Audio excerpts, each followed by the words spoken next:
Welcome back, friends, to Blueprint for Liberty. This is class number 2, and today we're going to crack open one of the most misunderstood and most abused parts of the Constitution. Let me put it bluntly. The federal government was never meant to be a jack of all trades. It was meant to be a night watchman, not a nanny, and the limited list of the few and defined powers it possesses proves that. Let's start with one of my favorite voices of American principle, Thomas Jefferson.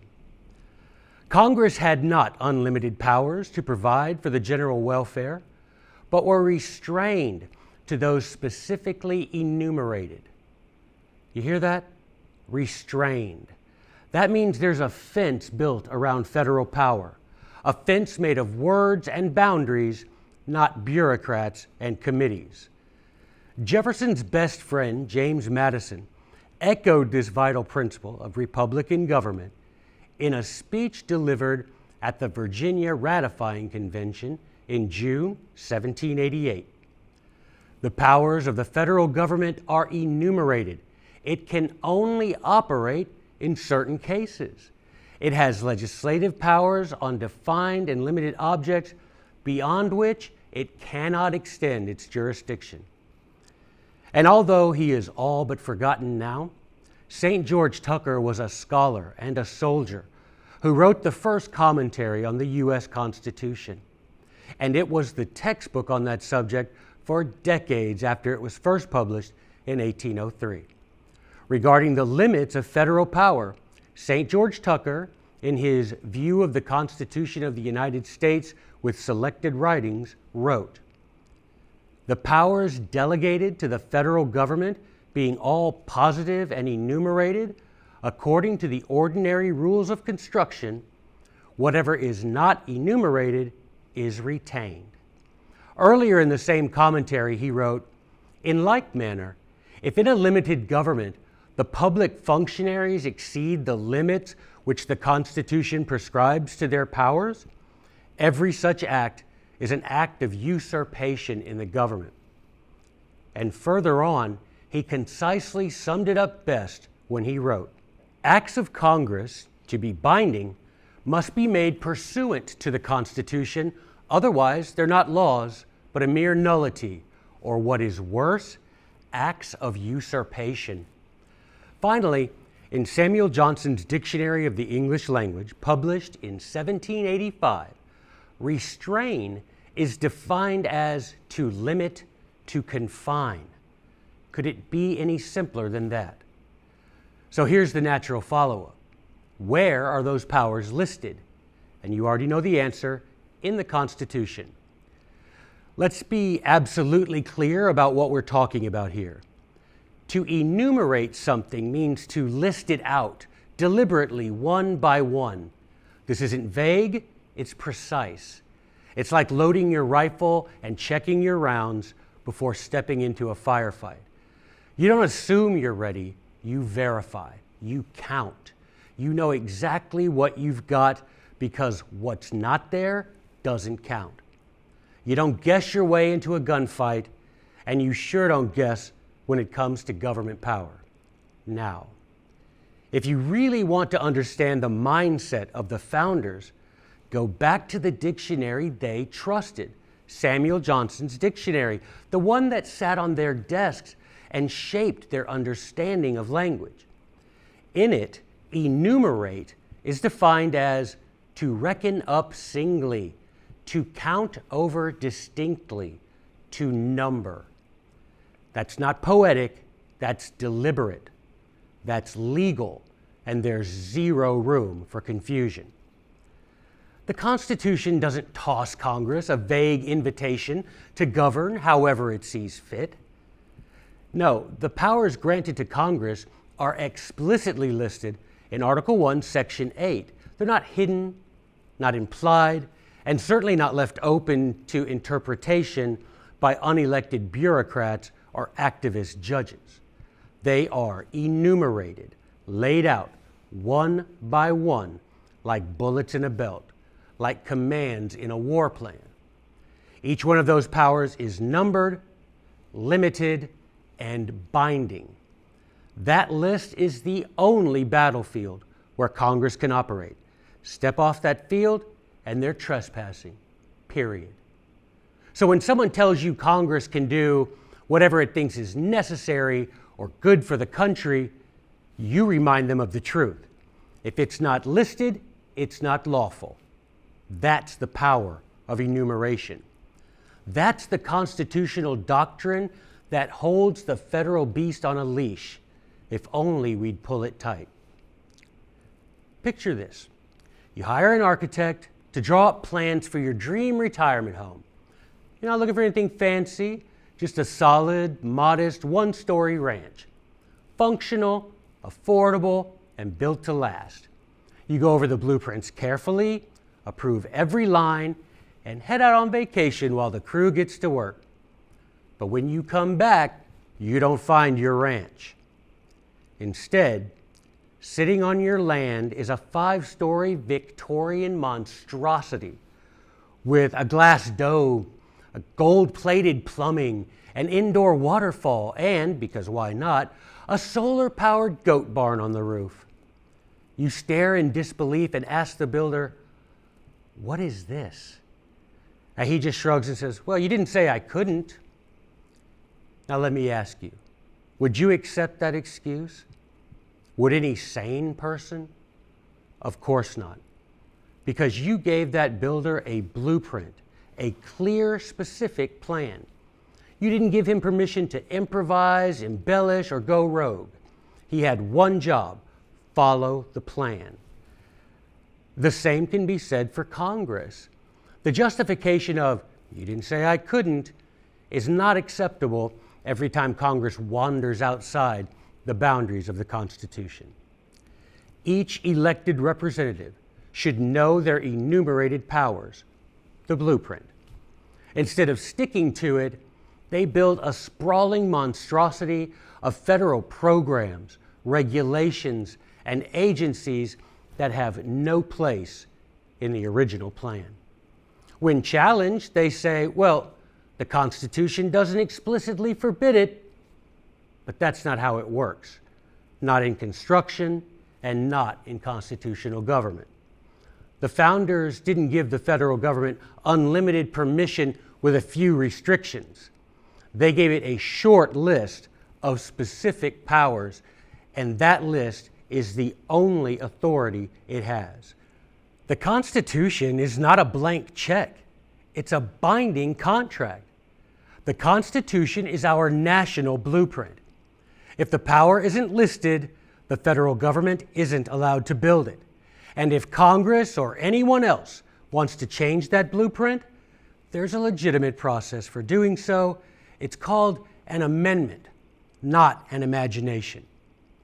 The moment we let Congress build whatever it dreams up, based on what the Constitution doesn't say, we've traded rule of law for rule by loophole.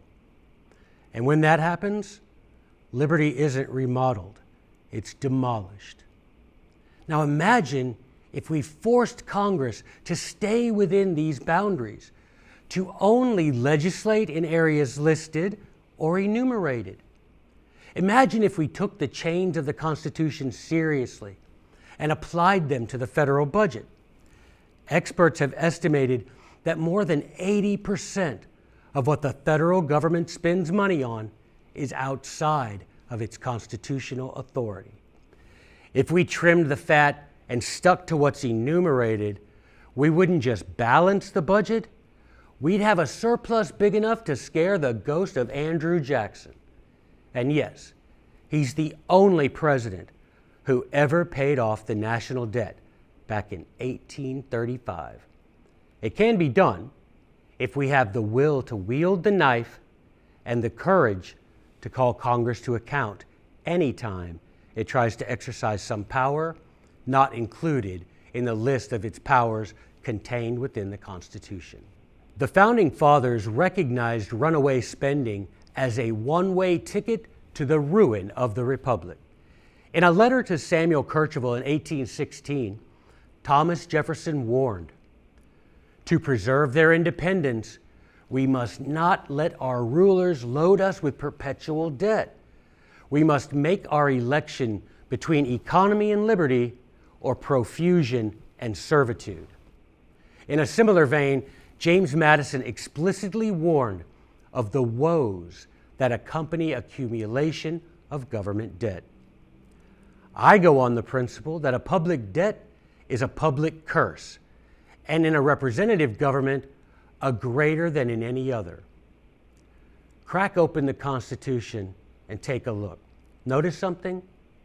Article 1, the one dealing with Congress, is the longest by a mile. It's loaded with specific duties and limits. Now, compare that to Articles 2 and 3, which handle the executive and the judiciary. They are short, lean, and tight. Why? Because the founders put Congress in charge, not the president, not the Supreme Court. The legislative branch was meant to carry the weight of government, and that's why the Constitution spends so much ink laying out its powers. Want to know who was meant to run the show? Just follow the ink. The Constitution gives Congress more power than the other branches because the founders trusted the people, and Congress is the branch closest to the people. It's the only branch where every member is directly elected and regularly sent back home if they step out of line. The president holds a single office. The judiciary holds office for life. But Congress is a body of many meant to deliberate, debate, and stay accountable to the citizens who put them there. That's why Article 1 is so full, because that's where the real work of governing was meant to happen, not in executive orders or court opinions, but in open debate by representatives of the people bound by the chains of the Constitution. Article 1, Section 8 is the heart of the list. It lays out 18 specific powers, things like regulating commerce, coining money, maintaining a navy, declaring war, establishing post offices. These are the things the federal government is allowed to do. Now, you'll see two phrases in there, common defense and general welfare. Be careful. Those words have been hijacked. Let's look again to the words of Thomas Jefferson. Congress had not unlimited powers to provide for the general welfare, but were restrained to those specifically enumerated. Jefferson made it crystal clear that to the founding fathers, the term general welfare was not a blank check for Congress to pass any law they could twist to somehow be promoting the general welfare. Not at all. In fact, even the power of providing for the general welfare was limited to the specifically enumerated authority granted to Congress in the Constitution. While serving as a member of the House of Representatives, James Madison tightly bound the meaning of the term general welfare to the powers specifically enumerated in the Constitution. No argument could be drawn from the terms common defense and general welfare. The power as to these general purposes was limited to acts laying taxes for them. And the general purposes themselves were limited and explained by the particular enumeration subjoined.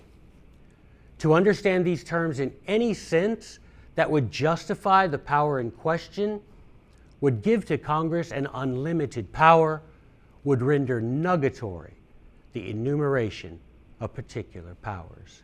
Speaking of checks, back then, general welfare meant prosperity, peace, and stability for the whole nation. Not welfare checks, not the redistribution of the wealth of working people. The socialists of the 20th century purposely and perversely redefined the term to mean government charity.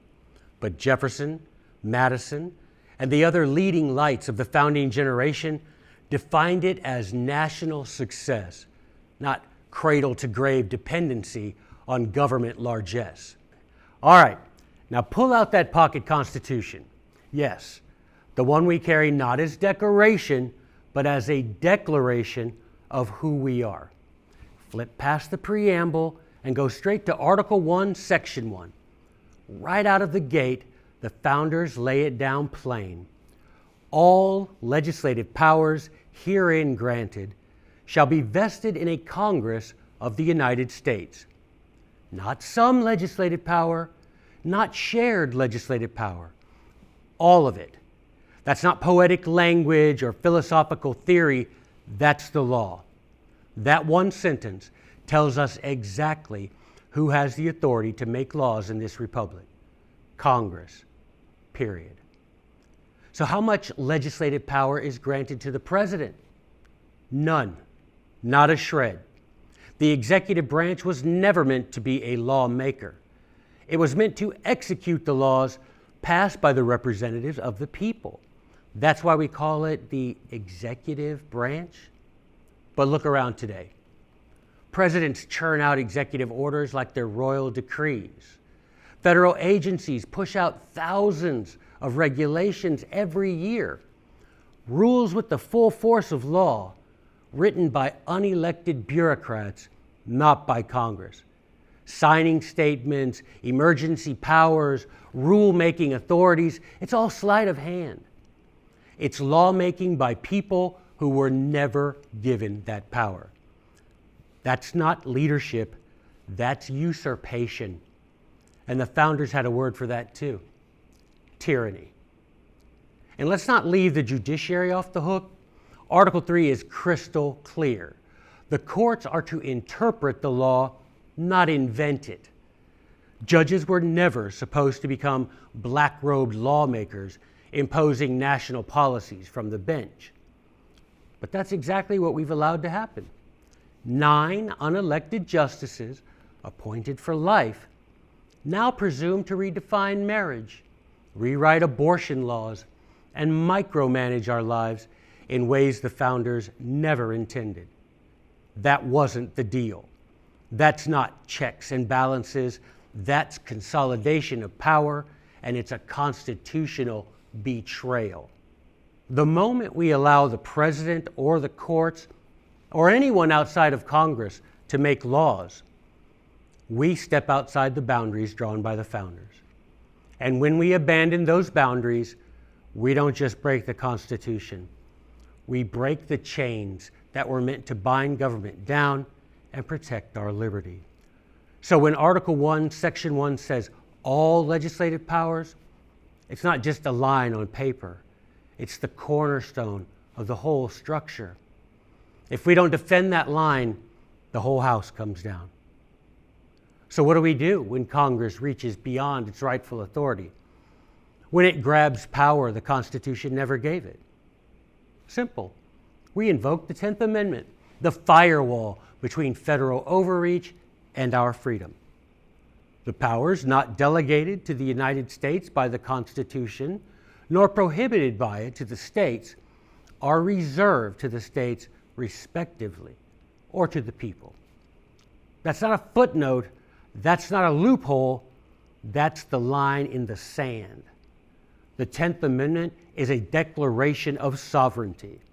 It says that if a power wasn't specifically handed to the federal government in the Constitution, then it doesn't belong to Washington at all. It belongs to the states, or even better, directly to the people. That's federalism. That's freedom. So when the feds try to regulate your land, your water, your children's education, your firearms, your health, or anything else that lies outside their limited jurisdiction, the Constitution doesn't tell the states to sit down and comply. It tells them to stand up and say no.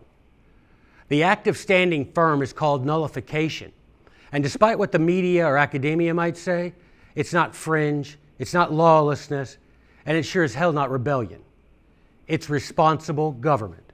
It's a constitutional check designed by the founders themselves. Jefferson and Madison both championed nullification as the constitutionally correct response when the federal government violated the compact. Not violence, not chaos, but peaceful, principled refusal to comply with unconstitutional edicts. When Congress oversteps, it's not just the right of the states to resist, it's their duty. Because liberty isn't preserved by waiting for Washington to police itself. Liberty is preserved when the states and the people hold the line. And that line is the 10th Amendment. Nullification by the states of unconstitutional acts of the federal government will be discussed fully in a coming lesson, so stay tuned. Now here's a question that trips up a lot of folks, even in Congress. What about the rights that aren't listed in the Constitution? What happens to those? That's where the 9th Amendment steps in like a guardian at the gate. The enumeration in the Constitution of certain rights shall not be construed to deny or disparage others retained by the people. Translation: just because a right isn't spelled out in black and white doesn't mean it doesn't exist. The founders weren't saying, these are your only rights. They were saying to the federal government, these are some of your rights, and don't you dare assume we gave up the rest. The 9th Amendment is a direct rebuke to anyone who thinks our liberty comes from Washington. It reminds us that the people are the fountain of all legitimate power, and our rights don't come from government, they come from God and existed before government. Our rights are not granted, they are retained. That's a crucial distinction. The Bill of Rights wasn't written to grant us freedoms. It was written to remind the federal government of its limits and to make sure it never forgot who's really in charge: we, the people. So if someone in D.C. says you can't do something because it's not in the Constitution, tell them to read a little further. The 9th Amendment says your rights don't need to be listed to be real. You don't need a permission slip from Washington to speak freely, raise your children, defend your life, own property, worship God, or live in liberty. The 9th Amendment is the founders' way of saying, you don't get to fence in the people's freedoms just because it's not spelled out. Our rights are ours because we're human, not because they're handed down from Capitol Hill. Let's drive this home. Let's keep it simple and constitutional. Only Congress can make laws, and even then, they can only make laws on the specific powers enumerated, listed in the Constitution. That's the framework. It's not optional. So where are those powers listed? Article 1, Section 8. It's the federal government's job description. It's not a long one. If a power is not listed there, it doesn't belong to Congress. And if it doesn't belong to Congress, it sure doesn't belong to the president, the courts, or the alphabet soup of federal agency. No authority, no law, no debate. If we just enforce this one principle, the principle of enumerated powers only, we would roll back more than 80% of the unconstitutional federal Leviathan overnight. The Department of Education, gone. The ATF and federal gun control, gone. Most of the regulatory state, gone. The beast only grows because we won't stop feeding it. It's time to tighten the chains on the government and to lighten the load on the people. The founders gave us the blueprint to limit federal power, and it starts by refusing to let Congress legislate outside its lane. Enumerated powers aren't a suggestion. They're a boundary line drawn in ink and blood. Now, I know some people will say, but what about the necessary and proper clause? Don't worry, we'll tackle that soon, but here's the preview. It says Congress can make laws necessary and proper to carry out the powers already listed. It's not a blank check, it's a toolbox. So here's the real challenge. We spend so much energy chasing presidential elections, but the real power, the constitutional power, sits in the hands of Congress. If we focused half that energy on getting our representatives to obey the Constitution, to color inside the lines of Article 1, we could restore the Republic without firing a shot. That wraps up Class 2 of Blueprint for Liberty. You've just read the fine print of federal authority, and now it's time to start enforcing it. See you in the next class, where we'll begin diving into the most abused parts of the Constitution, ever since the ink barely dried. Onward, defenders of liberty.